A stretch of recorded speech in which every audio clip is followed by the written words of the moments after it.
friends, and welcome back to my channel. So if you followed my last video, you know that I was going to do an art folder and I didn't have the right size folder that I wanted. So I went back to the shop and bought some pretty pink ones, as you can see. Now they're the A4 size I wanted, and I got a whole pack of 25, so that should keep me busy for a little while. And this time I decided to, in an effort to go through my stack of collage paper, which doesn't take that much space, unfortunately, but anyway, we'll use them anyway. I decided to use some of these Jane Davenport napkins. So when I do a collage with napkins, I always take the backing off to make it a lot thinner, but because my background is a little bit darker than usual here, I'm not on a blank page, I don't want the colors to disappear completely. So what I'm going to do is actually leave the white backing on those napkins. They only have one layer, I think, anyway. So I'm going to leave the backing on so I can actually see the colors and make sure they still pop. So I'm going to do collage with all of these pretty ones and then see how we go. So I've got my handy tool, which I explained and talked about quite a bit in my last video. If you don't know about this is perfect for collage, so make sure to watch the video again. It was Studio Time 71. And I also have my big jar of gel medium out. So let's get going.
Collaging all those napkins. It's still pretty wet. You have to be quite generous with your gel medium, but you do put it on and sort of take it off at the same time, so you end up with quite thin layers.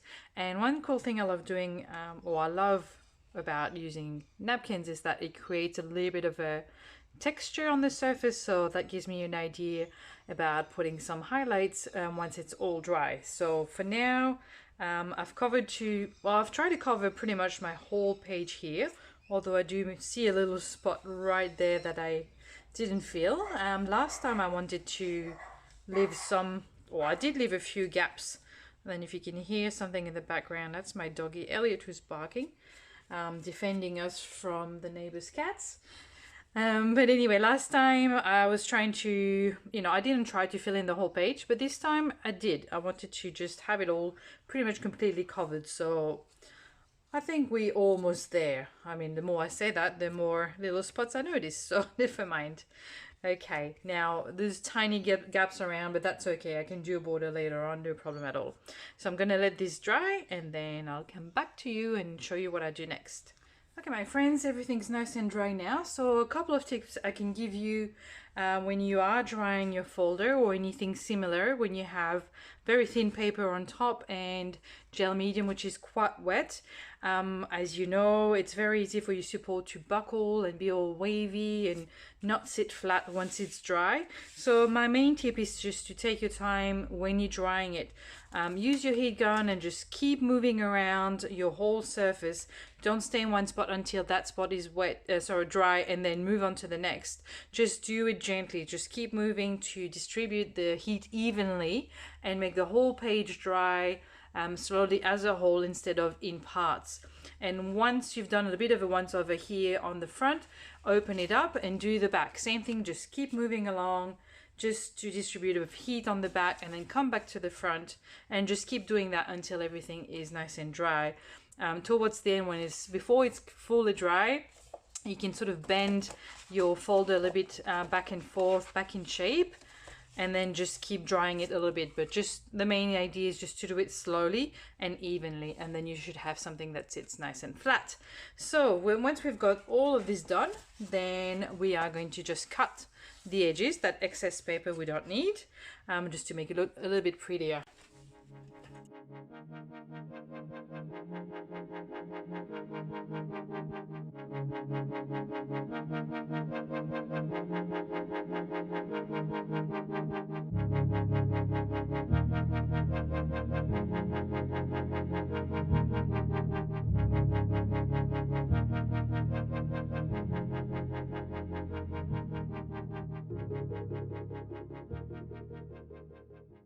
Sorry guys, I think my camera stopped filming while I was explaining what I was doing, so I'll just sum up very briefly.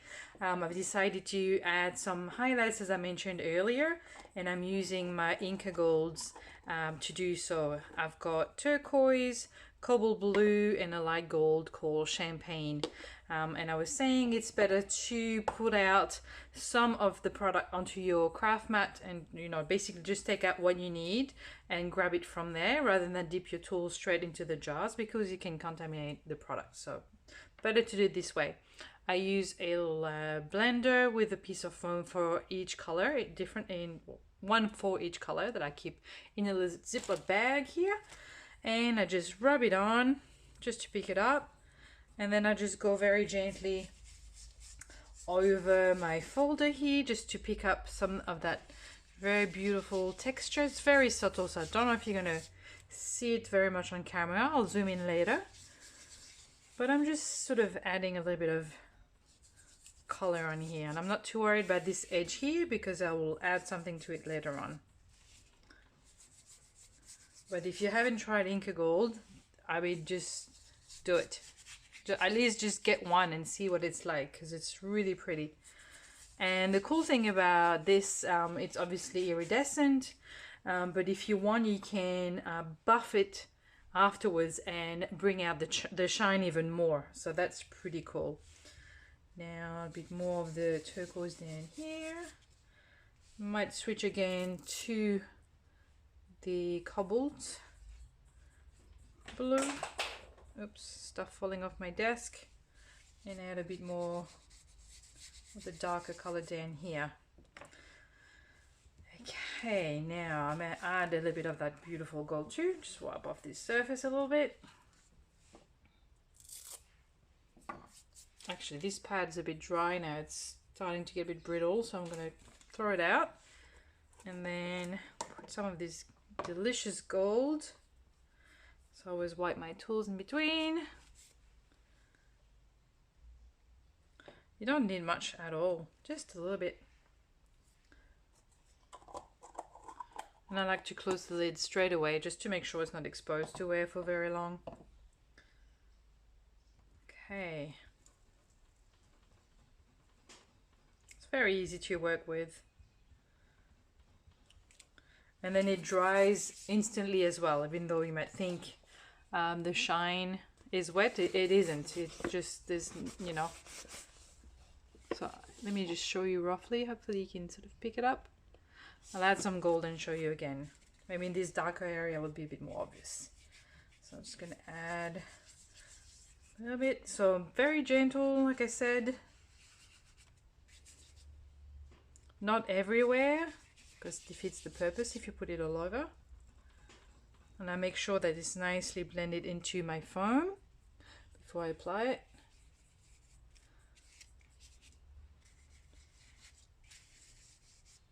I'm putting a bit more gold than the other colors, so this should stand out a little bit more. I might add just a tad across very lightly, just to unify everything. So at least, you know, it's not just a border around it. The center is sort of connecting with the rest of this piece.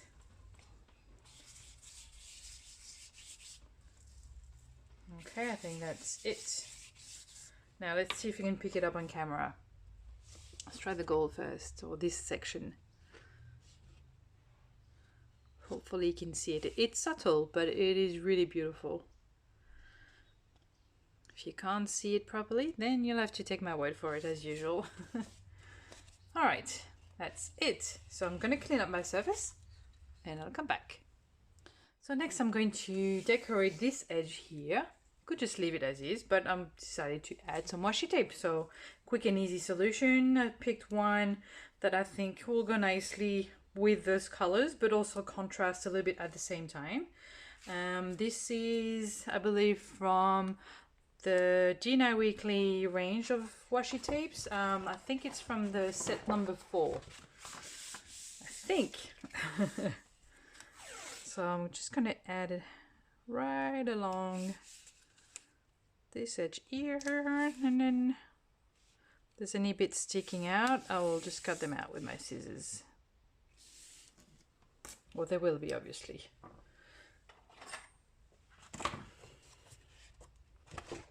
Okay, cut out the excess once again, just like we did with the napkin. If you're afraid that your washi tape might peel off later on, then you could just add a bit of gel medium first, just to make sure. I'm just going to live dangerously and not do that. If that happens, then I'll just peel it off and put some gel medium. Okay, let's see how it looks.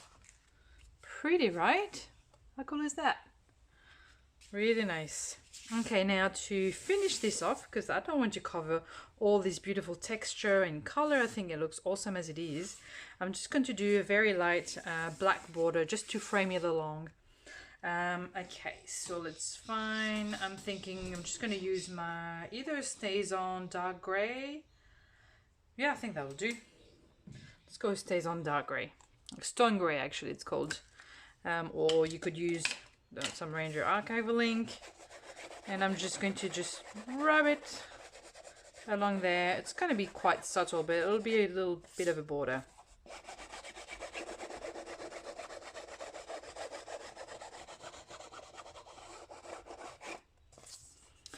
You know, it doesn't have to be very complicated.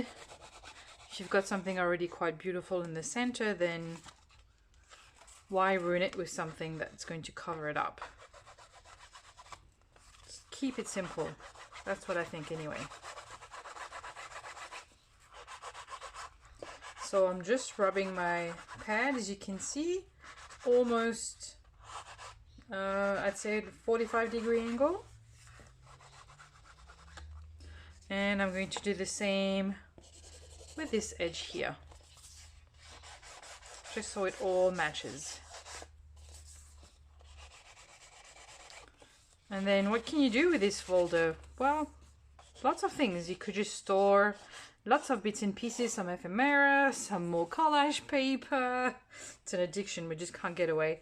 Some of your artworks, you know, some of your work stuff. You know, why not make it super pretty? So if you wanted to make it a bit more durable, then you could just add either a layer of collage medium, sorry, not collage medium, gel medium all over, or a coat of varnish. Maybe a gloss varnish would look awesome just to seal this and protect it even more. Then you could use it a little bit more regularly. I mean, there's lots of things you could do. So I think it looks pretty cool. I hope you do too. If you do, then please give me a thumb up. Definitely thumbs up. Sorry, I can't even speak English anymore. But give me a thumbs up. It helps my channel grow, and it doesn't look like a big gesture, but it really helps. So do that. And if you haven't subscribed yet, then I really love it if you did. And then I will see you at my next video. Thanks very much for watching, guys. Bye for now.